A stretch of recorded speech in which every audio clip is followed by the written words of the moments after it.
نحمده ونصلي على رسوله الكريم اما بعد بسم اللہ الرحمن الرحیم السلام علیکم ورحمۃ اللہ وبرکاتہ۔ مرنے والا جنتی ہے یا جہنمی کیسے معلوم کیا جا سکتا ہے؟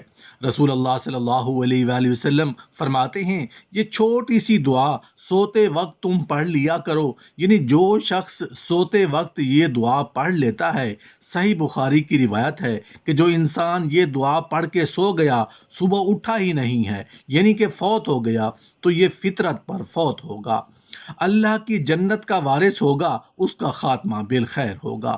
خاتمہ بالخیر کے لیے دعا کیا ہے؟ خاتمہ بالخیر ہونے کی دعا اور مرنے والا جنتی ہے یا جہنمی کیسے معلوم کیا جا سکتا ہے کی مکمل تفصیل جاننے کے لیے ویڈیو کو آخر تک ضرور دیکھیے گا۔ محترم ناظرین، اگر قرآن و حدیث کی سمجھ بوجھ ہو، اگر قرآن و حدیث کی معلومات ہوں تو پتہ چل جاتا ہے کہ مرنے والا جنتی ہے یا جہنمی۔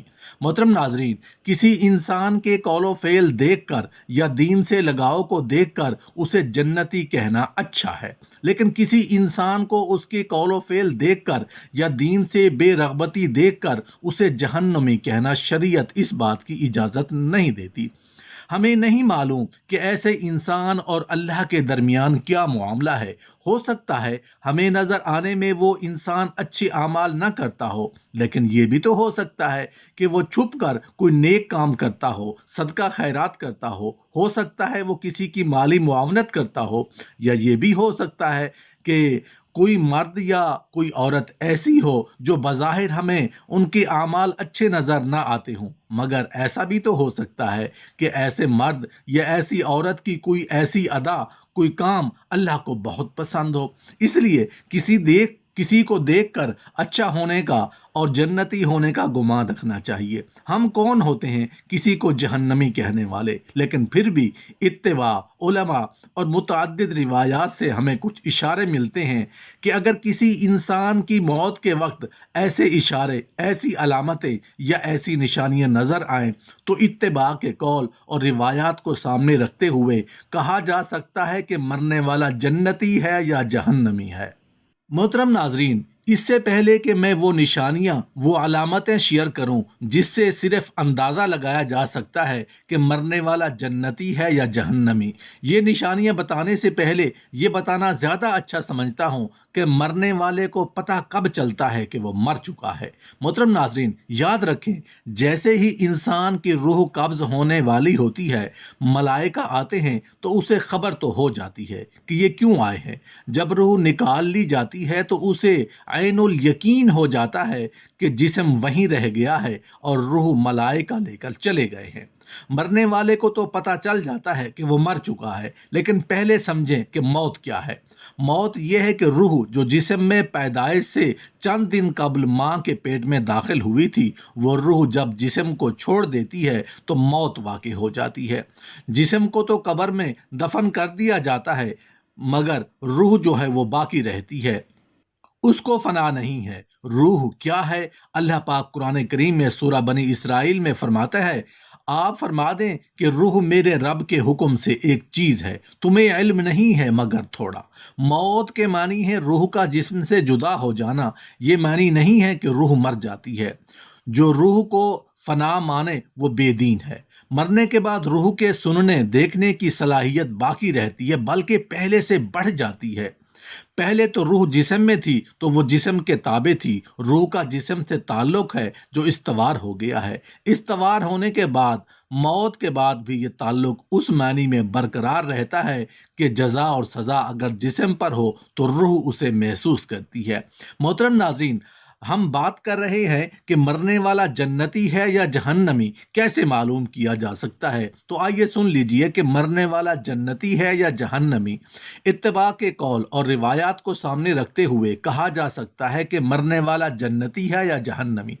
اگر مرتے وقت حلق سے ایسی آواز نکلے جیسے جانور ذبح کرتے ہوئے غر غر کی آواز نکلتی ہے، اگر ایسی آواز نکلتی ہے تو علامت اچھی نہیں ہے، تو ایسے مرنے والے کے لیے کثرت سے مغفرت کی دعا کرنی چاہیے۔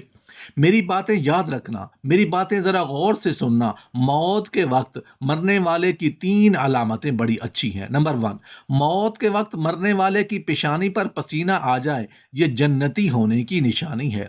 نمبر 2، موت کے وقت مرنے والے کی ناک کے نتنے پھول جائیں، یہ بھی جنتی ہونے کی نشانی ہے۔ نمبر 3، موت کے وقت مرنے والے کی آنکھ میں آنسو آ جائیں، یہ بھی جنتی ہونے کی نشانی ہے۔ اور اگر زبان پر کلمہ جاری ہو جائے تو سبحان اللہ، پھر تو کیا ہی کہنے ہیں۔ اللہ کے رسول صلی اللہ علیہ وآلہ وسلم فرماتے ہیں، جس کی زندگی کا پہلا کلام کلمہ ہو اور جس کی زندگی کا آخری کلام بھی کلمہ طیبہ ہو، اگر اس نے 1000 سال بھی زندگی گزار کر گناہ کیا تو قیامت کے دن اس سے کچھ نہیں پوچھا جائے گا، اس کی بخشش کر دی جائے گی۔ حدیث پاک میں ہے کہ جو لوگ دنیا کے اندر مسواک کثرت سے کرتے ہیں، انشاءاللہ جب وہ مریں گے تو زبان پر کلمہ جاری ہوگا۔ اسی طرح جو ہمیشہ باوضو رہتے ہیں ان کی زبان پر کلمہ جاری ہوگا۔ ایک نوجوان لڑکے کا انتقال ہو رہا تھا۔ اصحاب مصطفیٰ صلی اللہ علیہ وآلہ وسلم اس کے سرحانے جلوہ گر تھے اور وہ کلمہ کی تلقین کر رہے تھے، لیکن اس نوجوان کی زبان پر کلمہ نہیں آ رہا تھا۔ تو صحابہ کرام نے ایک شخص کو رسول اللہ صلی اللہ علیہ وسلم کی بارگاہ میں بھیجا اور کہا کہ حضور سے پوچھو کہ اس کی زبان پر کلمہ کیوں نہیں آ رہا، تو آپ تشریف لائیے۔ جب رسول اللہ صلی اللہ علیہ وسلم نے آ کر اس نوجوان کو کلمہ کی تلقین کی تو اس نوجوان نے کہا، یا رسول اللہ صلی اللہ علیہ وآلہ وسلم، میری زبان پر کلمہ نہیں آ رہا۔ تو پھر رسول اللہ صلی اللہ علیہ وسلم نے فرمایا، کیا اس کی ماں حیات ہے؟ لوگوں نے کہا ہاں۔ تو آپ صلی اللہ علیہ وسلم نے اس کی ماں کو بلایا اور پوچھا، تو اس سے راضی ہے؟ تو اس کی ماں نے جواب دیا کہ نہیں، میں ناراض ہوں۔ تو رسول اللہ صلی اللہ علیہ وآلہ وسلم نے فرمایا، اگر میں آگ جلاؤں اور تیرے بیٹے کو اس میں زندہ ڈالنے کی بات کروں تو بول، کیا تو اس کو معاف نہیں کرے گی؟ ماں فوراً بولی، یا رسول اللہ صلی اللہ علیہ وآلہ وسلم، میں بالکل معاف کر دوں گی۔ تو فرمایا کہ معاف کر دے اسے، مجھے اور اللہ کو گواہ بنا کر۔ اس خاتون نے کہا، میں نے آپ کو اور اللہ کو گواہ بنا کر اپنے بیٹے کی غلطی کو معاف کر دیا۔ ادھر اس کی ماں نے اس کو معاف کیا تو رسول اللہ صلی اللہ علیہ وآلہ وسلم نے اس نوجوان سے کہا کہ کلمہ پڑھو، تو اس نوجوان نے فوراً کلمہ پڑھا، لا الہ الا اللہ محمد الرسول اللہ، اور پڑھتے ہی اس کی روح نکل گئی۔ رسول اللہ صلی اللہ علیہ وسلم نے فرمایا، اللہ نے میرے صدقے اس کو جنت عطا فرما دی۔ اس واقعہ سے پتہ چلتا ہے کہ جو ماں باپ کا دل دکھاتے ہیں ان کی زبان پر مرتے وقت کلمہ نہیں آئے گا، وہ کلمہ پڑھنے کی قدرت یا طاقت نہیں رکھیں گے۔ آج بہت سے لوگ جب گھر سے باہر نکلتے ہیں تو ان کی گفتگو اتنی میٹھی، اتنی خوبصورت، ایسے با اخلاق اور بنا بنا کر الفاظ بولیں گے، اور جب گھر میں جائیں گے تو ماں باپ کا دل چھلنی کرتے ہیں، ماں باپ کا دل دکھاتے ہیں۔ یاد رکھیں، جس سے ماں باپ ناراض ہیں، کلمہ تو اپنی جگہ ہے، ڈر ہے کہ وہ مسلمان کی بجائے کافر ہو کر نہ مریں۔ جو لوگ غسل جنابت میں ٹال مٹول کرتے ہیں، غسل جنابت دیر سے کرتے ہیں، ڈر ہے کہ جب وہ مریں گے تو کافر ہو کر مریں گے۔ اسی طرح سے جو لوگ اذان کی آواز سن کر دنیا کی باتیں کرتے ہیں، دنیا کی باتوں میں مشغول رہتے ہیں، خاموش نہیں ہوتے، اذان کا جواب نہیں دیتے، بے توجہی کرتے ہیں، حدیث پاک میں آتا ہے کہ ڈر ہے کہ وہ بھی کافر ہو کر مریں گے۔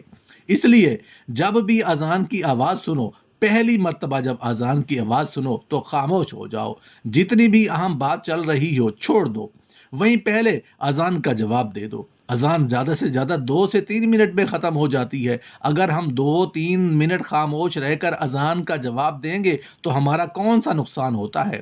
اذان کی ناقدری مت کیجیے، اذان کا جواب دینا تاکیدی سنتوں میں سے ایک سنت ہے۔ بعض فقہا نے تو اس کو واجب تک قرار دیا ہے۔ بہت سارے لوگ مسجد میں بیٹھ کر بھی اذان سن رہے ہوتے ہیں مگر اپنی دنیاوی باتوں میں مشغول ہوتے ہیں، اذان کا جواب تک نہیں دیتے۔ یہ ہم سب کے لیے لمحہ فکریہ ہے۔ رسول اللہ صلی اللہ علیہ وسلم اور صحابہ کا چھوٹا سا عمل جس میں خاتمہ بالخیر کا سبب ہو سکتا ہے۔ آپ جب سونے لگو اور لیٹتے وقت وضو کر کے سو جاؤ، اپنے دائیں ہاتھ کو اپنے دائیں رخسار کے نیچے رکھو، دائیں کروٹ ہو کے لیٹ کر وہ صرف اتنے کلمات پڑھ لو، اللہم اسلمت نفسی الیک وفوضت امری الیک ووجہت وجہی الیک والجات ظہری الیک رغبتاً ورہبتاً الیک لا ملجأ ولا منجا منک الا الیک آمنت بکتابک الذی انزلت وبنبیک الذی ارسلت۔ یا اللہ پاک ہم سب کا خاتمہ ایمان پر فرمانا، آمین یا رب العالمین۔